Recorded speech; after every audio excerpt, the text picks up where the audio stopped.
Hello and welcome to the Don't Tell This podcast, a sports betting podcast voted most likely to ruin your net income. I am your host, Al Mannarino. With me, as always, is my co-host and Jaden Daniels' number one fan, Mr. Ben Murchison. Ben, what is up? JD5, I love that kid. I am ready for week one of the NFL season starting very, very soon. Can't wait to have some real football on the screen. But we got one more week here. Doing some preseason parlays, some preseason futures. Yes, this is our last futures episode. I'm very excited for football season. As you know, we are talking about it. Me and you, and a group chat that we're also in, kind of on a daily basis. We're so excited. We're watching. I think this is the most preseason football I've ever watched. As a Giants fan, 3-0, outscored our opponents like a billion to 5, which was great to see as well. So yeah, I'm super pumped. With this episode, we are going to be tackling award winners. So we are looking at Super Bowl. We're looking at MVP, offensive rookie of the year, defensive rookie of the year, everything in between, and we're also going to talk some potential Super Bowl champions, maybe some Super Bowl MVPs, and then I'm going to surprise Ben with a couple specials that I found on FanDuel that I think are super interesting and kind of coincide with some of the conversations we've had on last episode. So if you're ready, I'm ready. You ready to go, Ben? Oh, I'm ready. Let's go. Let's do it. All right. So the first award that we're going to be talking about, and as we go through these, we're going to also have a couple parlays for you guys. So don't worry, we are stupid, and we are going to do a couple of these parlays. Some can't be included. We've tried doing it on DraftKings, and that's where we do most of our bets on DraftKings. But like I mentioned, later in the episode, we're going to hear some FanDuel bets as well. Let's start with MVP. And Ben, I think we both came to this conclusion way too quickly, but I'm already having trepidations about it. Who'd we pick? I don't have a lot of trepidations. I'm still very high on it. It's the guy we've been talking about every episode thus far. It's still Joe Burrow for me. I think.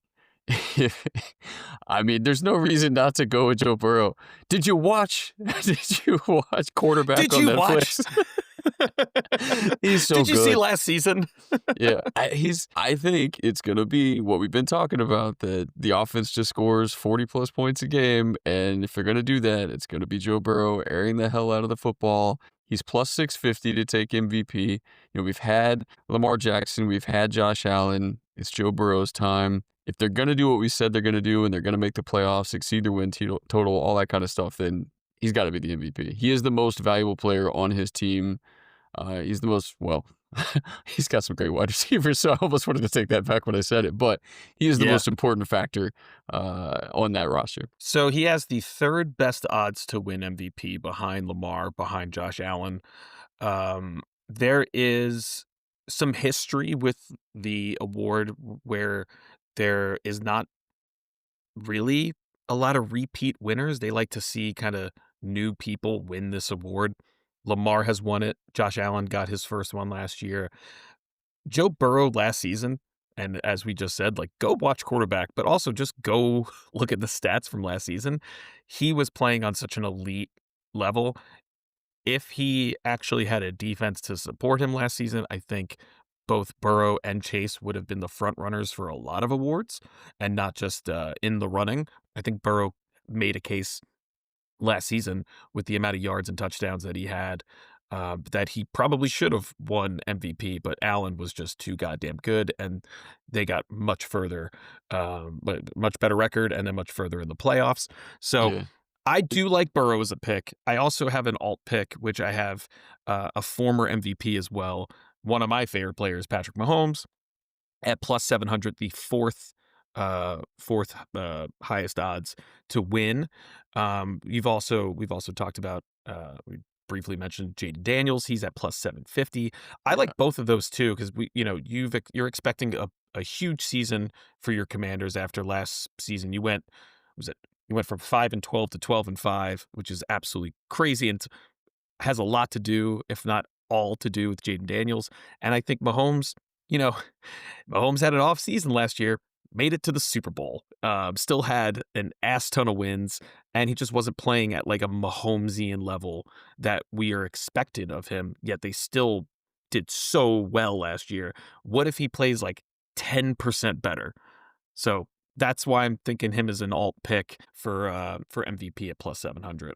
Yeah, and I don't hate that. I do think there is something to be said for the Jaden Daniels pick, even from a homer standpoint, like throwing that out the window. MVP is supposed to be most valuable player, like to the team. Like if you look at Josh Allen winning it, like he was clearly the most valuable player on the Buffalo Bills. If you're gonna consider the Commanders, like who else is more important than Jaden Daniels? Like he is the reason for Yeah. the turnaround.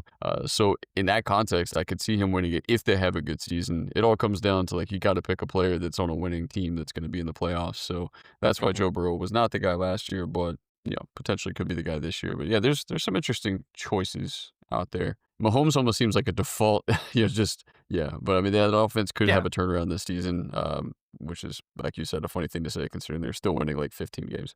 Putting Mahomes at MVP is like picking Barkley to have an anytime touchdown. It's just like automatic. You got to do it. Yeah, All right, let's get into the next award, and this one we're gonna be parlaying together. We're talking offensive rookie of the year and defensive rookie of the year.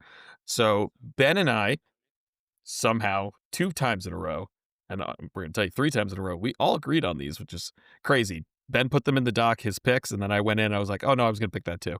So who do we have for offensive rookie of the year?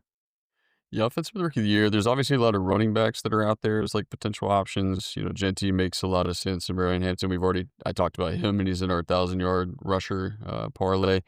But there's another guy that's intriguing and it's exciting. I do have some reasons why it's potentially an issue, but I love Travis Hunter, as an option for offensive rookie of the year.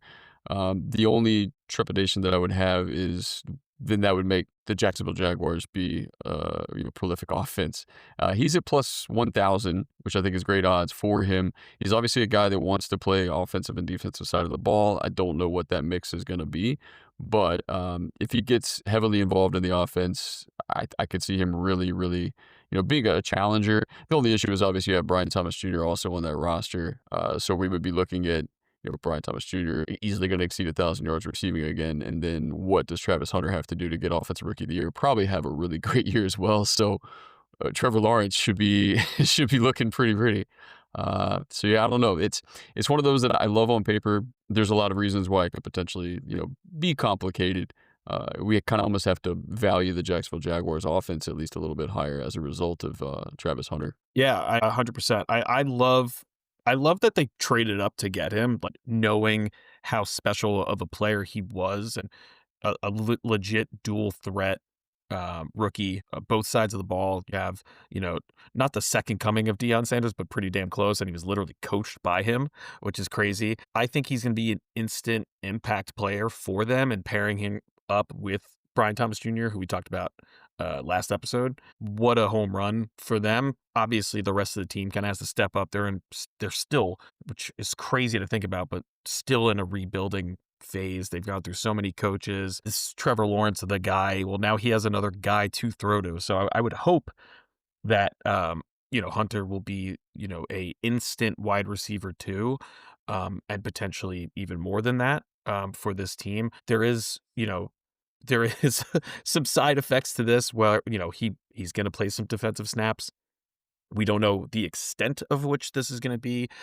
Could that affect the award? Could he be more of a defensive player of the year candidate? Possibly. Could he potentially get hurt because he's playing both sides of the ball? Also potential.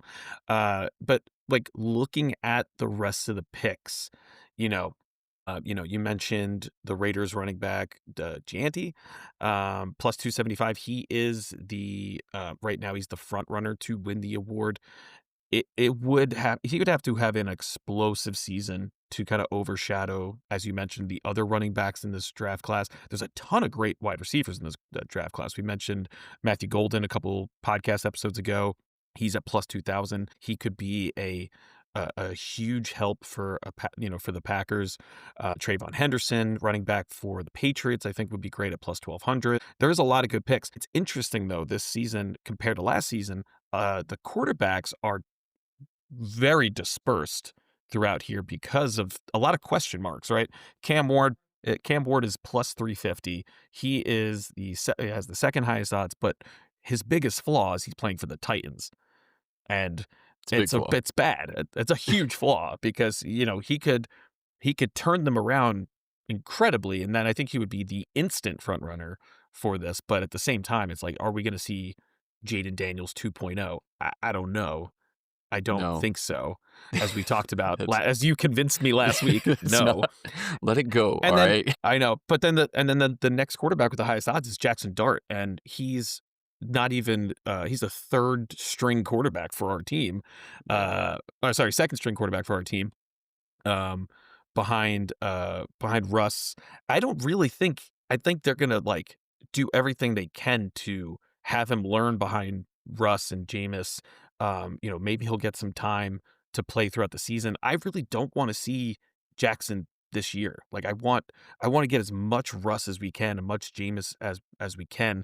Well, Because I yeah, if still you wanna think win we're in that games if you see Jackson Dart, it means you guys are not winning games and our parlay or of we've them winning given up on 6 Russ wins is completely, probably and that over. exactly, Yeah. exactly. So, but he's at plus 2,000, and then we got Shadur Sanders at plus 4,000, which is funny Yeah, because I that's think Tyler Shuck is 35 plus 3,500. One that I thought was kind of interesting for you specifically was your new running back well, yeah, he's the talk of the town right now, good old Bill. plus 4,000. I feel like that's a Ben bet if I've ever seen one. I don't hate throwing something on it, but I feel like it's gonna be a running back by committee type atmosphere between Chris Rodriguez, him, and then obviously Austin Eckler, and then McNichols even's gonna get some carries. So I And Debo potentially. oh, yeah, I mean, Debo's obviously gonna get a lot. We already saw that on his one attempt in the preseason. Yeah. So, yeah, I mean, that is funny. He is, like, the darling of, like, fantasy football drafts right now because he just shot up. So definitely gotta keep an eye on. Worth They love him. Allegedly, it came worth out today. thinking I about. saw that they had, like, a third-round grade on him despite, drafting him in the 7th. Mhm. So, yeah, he's one to watch. Thanks for shouting But out. even though I mentioned all of those people, we're still going to go with Travis Hunter just because I think going into the season, so much hype around him. He's going to a team that could instantly use him and will get use out of him. There's obviously some drawbacks, as we mentioned. At plus 1,000, I do like that pick a lot. I'm surprised he's at plus 1,000, honestly. Yeah, I think it's a good number. I mean, I like the value, that we could get for Travis Hunter here. All right. So let's go defensive rookie of the year. This one's going to be a lot quicker. As we mentioned, Travis Hunter, also plus 1,000. I've seen some specials and stuff of him winning both offensive and defense rookie of the year. That would be That's dumb. crazy. That's not But happening. but like how cool would that be? I mean, that'd be really, really cool, and that'd be a Yeah. hell of a But payout, I'm dumb. sure, too, but no, that's not gonna work. I don't think he's So who's gonna our get as pick many snaps on defense as they think he's gonna get. I think he's gonna as lead as one way or the other, be like an 80-20 as thing. Vegas thinks? For Yeah. sure. Who's our pick for defensive rookie of the year? Defensive Rookie of the Year, we were both on it, and that's why it could be kinda short. I think Abdul Carter is the clear front runner. He is the front runner, plus 225, the odds for him, but I I just think he's gonna have a monster season. I don't think really you have to spend too much time on it. There's, you know, Travis Hunter at plus 1,000 and Jalen Walker at plus 1,000 to the closest competition. But yeah, Abdul Carter's the clear front runner for me. Yeah, it's crazy that he's plus money. I really think as long as he stays healthy, this is going to be such a fucking fun defense to watch as a fan of the New York Giants. I mean, Yeah, adding Abdul Carter, being able to get him and not having to fight over him in the draft was like a godsend. The dude is literally like Darth Vader. Like I'm so excited to watch him play. And at plus 225, it's crazy. It's legit crazy that we have such a high draft pick and clear front runner and still have him at plus money. And I think this is, after 2 or 3 weeks, the odds are only going to go down. So I yeah. think I mean, grab him that now while you can. trying to run on the Giants and their pass rush should both be like elite things. NFC Yeah. East is scary, like on the defensive line side of the ball. Yeah, I mean, there's a reason why I'm happy. Well, for a lot of reasons, but the fact that Jay Daniels is very mobile and can run and escape because he's going to have to do a lot of that. Yeah. It's so funny and very reflective. I'm sure it's going to be something we're going to talk about with our friends very soon over at the Socially Distanced podcast. But like we used to be called the NFC least. Like we're actually starting to get a little scary outside of the Cowboys. Like the Cowboys, the one you exclude right now. I mean, fuck them. Fuck They them. get Fuck them. they They get don't no have Micah positive attention. Parsons. Yeah. They don't have Micah Parsons right now. All He's right, literally saying so fuck them. exactly. All right. So here's our first parlay. We have offensive rookie of the year, Travis Hunter at plus 1,000, and defensive rookie of the year, Abdul Carter at plus 225. That is a parlay of plus 3,475. Pause because I did not do this. Pause. Pause. All right, ready? So at plus 3,475, $20 will get you 715. Not It's bad. beautiful. Not bad at Not all for bad. 2 picks. Not Not bad bad at for 2 all. picks. One of which being the All favorite right. in his category. So Yeah, exactly. All right. So where are we going next? next, let's take it to the offensive player of the year. So this is just performance based. We're not MVP. Obviously, stems a lot from most valuable player to their team's success. Offensive player of the year, I view as more of a statistical type thing. Just essentially who is far exceeding all the competition. We have a couple of interesting names, but I think end of the day we both agree the Bengals better be damn good this year because Jamar Chase is who we're looking at for Yeah. offensive player of the year. I mean, he's wide receiver one. I don't think that there's an argument right now against that. He's sick, and I expect him to ball out again this year, just like he did last year. I expect progression, not regression. Yeah, everything we're building this podcast season one around is the Bengals' success. So let's throw Jamar in there again. And this is why we are the Don't Tail This podcast, right? We're like, we're telling you why it's not a good idea, and then immediately like saying, They do start it. It's 0 a great 4, idea. and we're like, Jesus. Fuck. Yeah, they'll start 0-4. Jamar Chase has like 1,000 yards receiving already Yeah, somehow. exactly. It'll be just like last year. Exactly.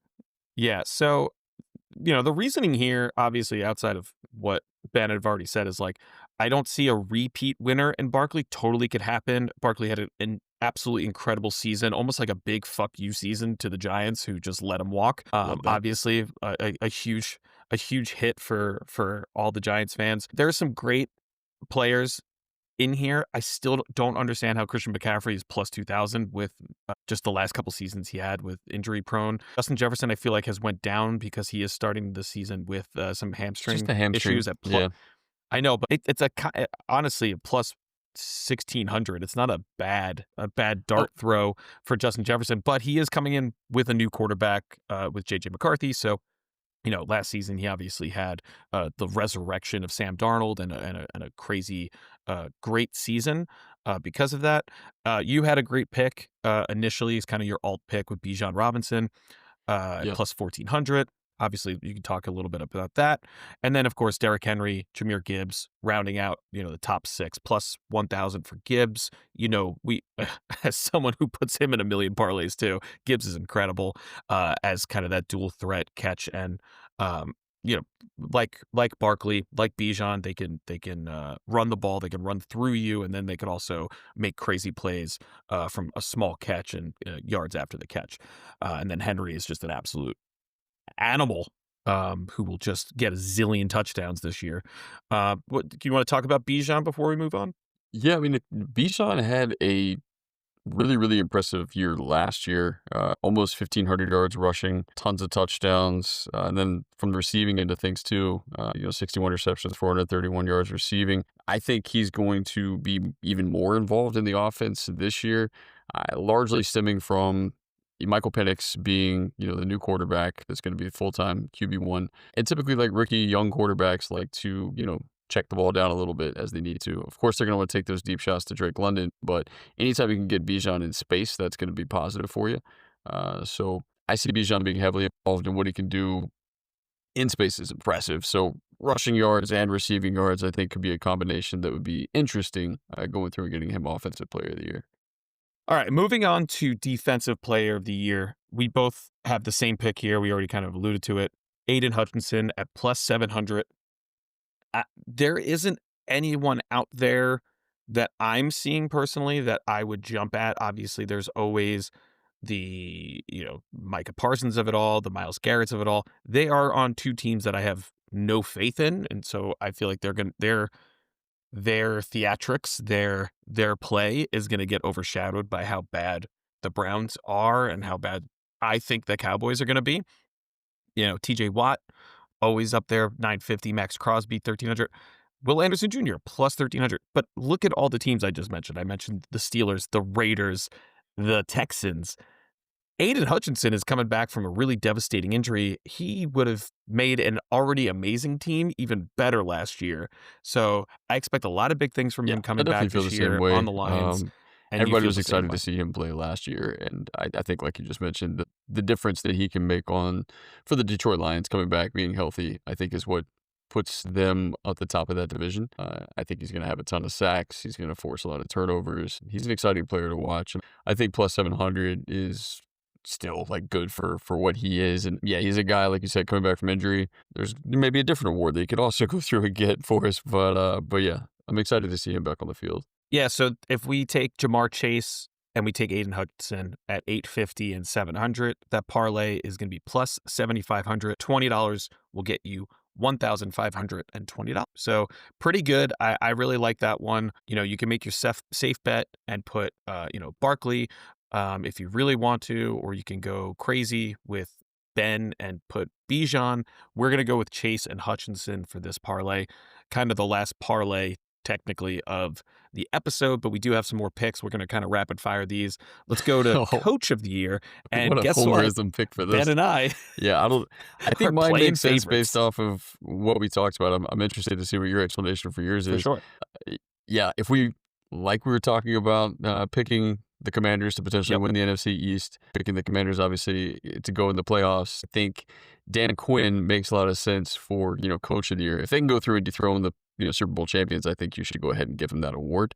Honestly, I felt like he did enough last year, taking a team, like you said, that was at the bottom, part of the division, going through and getting them 12 wins, making a playoff run. I felt like that, should have potentially earned him Coach of the Year last season. Sometimes they like to make up for, the previous year's mistakes with the next year. So if he has, another 12-win season, does what we think he could potentially do and win the NFC East, Quinn makes sense. And he's crazy odds, honestly, at plus 3,500. So I will be putting something on that, whether whether we go through and agree to do one together or not. But I think that's a good number. Yeah, I do like that pick a lot. It's crazy that his odds are that high at plus 3,500. I think that's crazy. I have, as we already mentioned, we're going with the home team, our home teams. I'm going with Brian Dable at plus 2,800. Neither of these picks are even in the remotely in the top 10 in terms of odds. There is some great picks very high up that you can go. You can go Rabel or Ben Johnson, who are going to be coaching new teams. Ben Johnson, obviously, probably the most talked about going into the season. But reminder where Yeah, he's going, or Aaron Glenn too, right? There's a lot of potential up there of teams getting new faces and completely restructured and things like that. The reason I'm going Dable is back to the vibes. the vibes are immaculate, as I've previously mentioned with the New York Giants right now.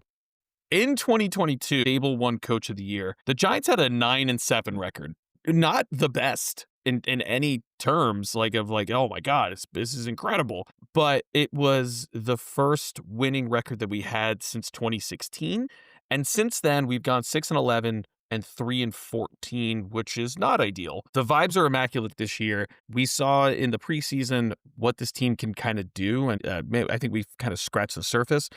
And I have to reiterate, we have the toughest schedule in the NFL. If we can surprise people this year and win some of these games that people think that we are not going to be able to, I think Dable has a chance.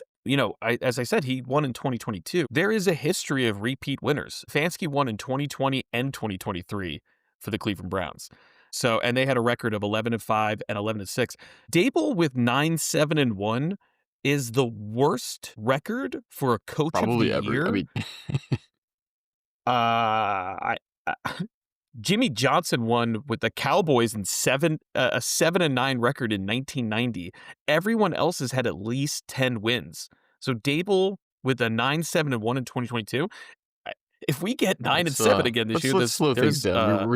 there's a We're chance he trying to can get them win over the again. 5.5 So win mark. Right now we're talking about 10 wins. that's my pick. I don't see it, especially with that schedule. I'm saying surprises, and yes, I totally agree. It's we're talking plus 2,800, plus 3,500. So Vegas knows that these are Why is that extremely unlikely That's the insane part to me is like what the I don't 35 understand why versus Dan Quinn 28 is that makes no low, sense and I get for what you're going through it and saying like Yeah, I mean, Dan Quinn should be, like, much higher up on the list. But, I mean, what you mentioned too about some of the other favorites, like, they're on teams that we don't necessarily predict to do well, Yeah, or but to, have winning records or to be playoff teams, so trying to kinda base that off of that. you would think you would think Dable would be up there because look, Dan Campbell's plus 2,200. He has better odds than Dan Quinn, and Dan lost to Campbell lost to Dan Quinn in the in the playoffs last year. So who knows who's making these odds and what is the math behind it? Yeah. But that's why we're not putting these in parlays. We're going to take some dart throws on these just because we're both fans of the Commanders and the Giants. So No, we I was just gonna alluded say, to this the is a good last one, category as you look through the list, the like, if you're last gonna do award, some unless you dart have something to throws, say. like, throw a couple $10 bets out there, like, you can get some good value on, guys like Dan Quinn. I'm not gonna throw Dabble in there, but there's other guys that are lower down the list that I think would make more sense. It doesn't seem like a category Yeah. they can really predict. How about Dan? I was going to say, how about Dan Yeah, Campbell at 2,200? No, Dan Campbell at 2,200, and yeah, he's losing all of his coordinators, and he still gets a 12-win season or exactly. 15-win season, whatever he does. Like, why can't he be coach of the year at 2,200? Like, whatever. Those odds are crazy. Less crazy odds. We're going to talk technically our last award. It is comeback player of the year. You have a pick I am not a fan of, Yep. and then we kind of somewhat agree on this last pick. Yeah, So let's so, I go mean, the one that quick. we Who do you picked have for together was Hutchinson, comeback and I player of the alluded to year that and earlier when we why? talked about he could potentially have another award outside of just Defensive Player of the Year. But the other potential option, it's obviously a big name, CMC at plus 370. For all the pain and anguish that he put fantasy football owners through last year and any fans of the 49ers, if he does come back and has the type of season that he had prior to the injury, Me. or what he did every other year prior to getting hurt initially, he'll be insane, like from a statistical standpoint, and I can easily see him being the favorite for comeback. So I think you can't really go wrong with him or Hutchinson, but I'll let you speak on that. I I I agree in the sense of like he is prime material, just like Hutchinson is, of like bounce back season. There's the story behind it. Plagued with injuries from literally game one of last year as a CMC fantasy owner. Um, it makes a lot of sense. I still think though at plus 370, you're not giving me enough juice to back CMC. It's just like if I had a top 3 pick in my fantasy, I'm not going to pick CMC again Sure. because I've been hurt before. I don't want to be hurt again, Ben. I don't. So I don't want to put any money towards CMC unless I see, first couple weeks he's, looking like Right off the CMC and I'll jump. start including him in my parlays. I'm not going to be including him in my parlays, and I'm not going Would to you be rather putting him as have comeback player of the him, year or would you rather MVP have him or or the offensive rookie favorite? of the Because year Dak Prescott's plus until I 275. see, okay, He's he's apparently the back. favorite to win. Yeah, yeah, I ignored that with like every fiber of my being. I've never. You could show me stats that show like, oh, Dak is a top 10 quarterback or a top 5 quarterback. You can show me all of that, and I will just ignore it. It's the only time where I don't care about the actual statistics because I don't like him as a quarterback. I hate the Cowboys, but I also don't care for Dak as a quarterback. I never said like, oh man, wish he was my quarterback. No. And he's coming back from injury too. He's got a history of injuries. The Giants gave him a horrible injury a few years ago. I remember that. I remember seeing that game. I You could don't take see it. Daniel Jones I at don't plus see it at all. 2,000. I'd rather Just put throwing that out Rodgers there. as comeback player of the year before. That's a fun one. That's a fun one because that you'd have to neuralize like Men in Black style neuralize the 7 years of Daniel Jones that I had to deal with. No, 8 years, whatever it was. You'd have to do that for me to put a dollar on Daniel Jones winning anything. Um, so yeah, Aiden Hutchinson plus 275. I think that's a great pick. Just as almost like a backup if he doesn't win Defensive Player of the Year, but he stays healthy and contributes to the team. I think he's a shoe in, and that's why he is the second best odds to win it. All right, now we're gonna go again. We're trying to go rapid fire, but we also have to back these up with science. We have the MVP and Super Bowl winner combo. So we're not doing a traditional, like, we think this team is going to win the Super Bowl. We're kind of bundling it up with not only the Super Bowl winner, but also the MVP. So we both have a pick here. I'll let you do your pick because it's hilarious. Yeah, so another homer pick here, but if you're looking for some juice, don't need to spend a lot of time on it. Commanders and Jane Daniels plus 6,000.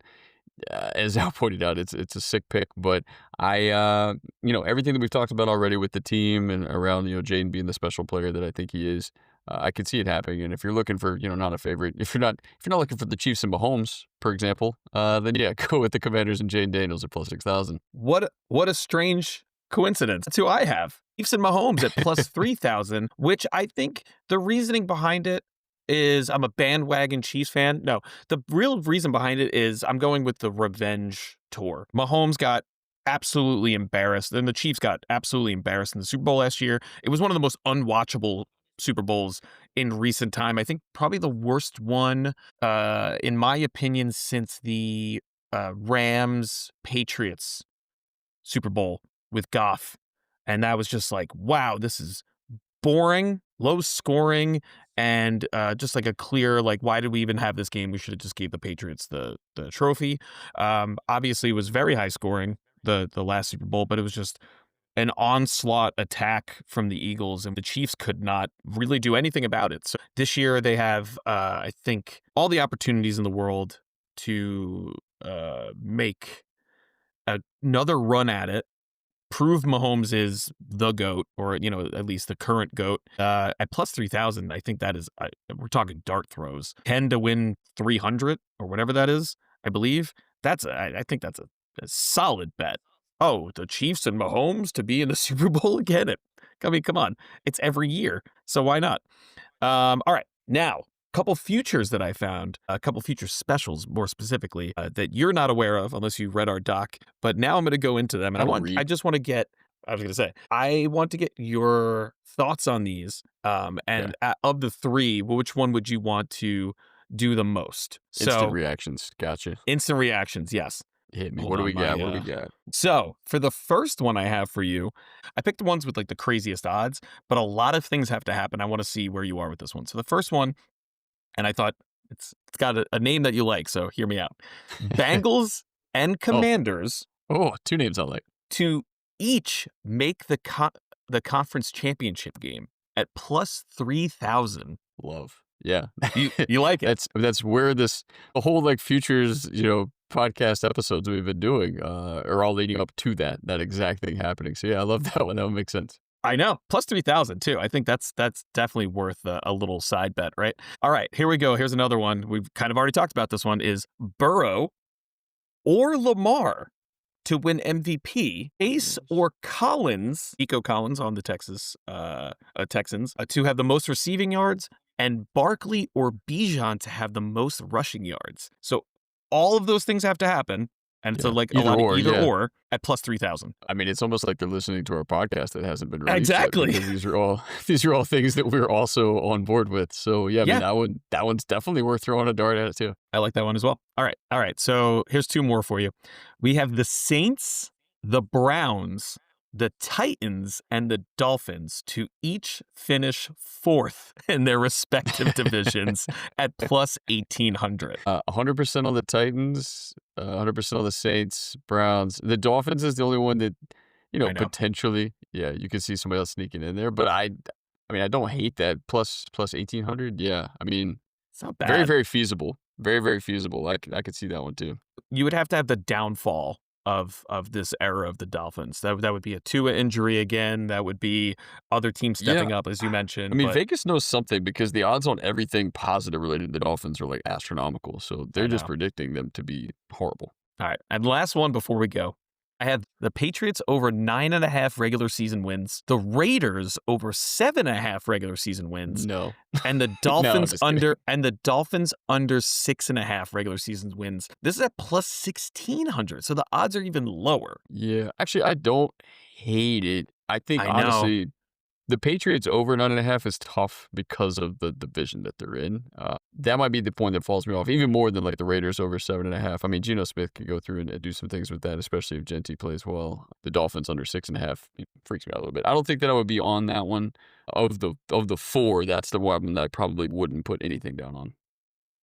Yeah, I figured you were gonna say that. You have to be super anti-Dolphins and very high on the Geno Smith Raiders to get behind this. And also, the Patriots would have to win, what, 5 more games than they did last year, or 6? So it's a lot, Yeah. and I really don't care for it. The first 3, though, Yeah, they're I not mean, they're not I bad. could see all those things happening. Yeah, all those I know. things could definitely happen. I mean, our All whole right. podcast is in trouble if the Commanders and the Bengals both suck this year, but Oh my god.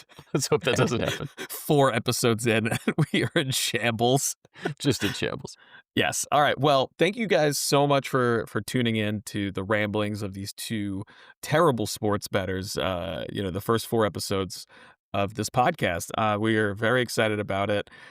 We are gonna constantly forget doing this, but you can also email us at don'ttailthis@gmail.com with any feedback, any questions, any sick locks that you have for the week. You can send us our way. You can follow us on Don't Tail This on Twitter and Instagram. Let us know if you're tailing these bets or actively avoiding them. We appreciate either Fade. one. Definitely fade. If you're fading them, oh my God, please not only tell us about it, but send us the receipts and let us know. Because if we lose and you win, we're so happy. Like, we're like beyond thrilled. Thank you so much. On behalf of myself, on behalf of Ben, thank you for listening to this week's Don't Tell This. This is the last episode before the regular season. We are so excited.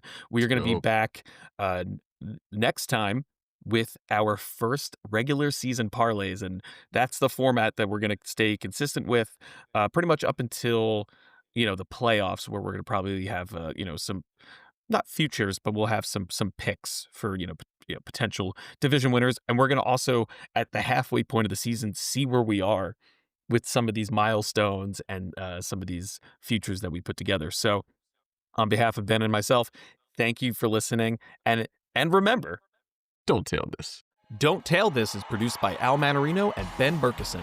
Edited by Al Mannarino. Theme song by Lucas Jones. Follow Don't Tail This on Instagram and Twitter at Don't Tail This.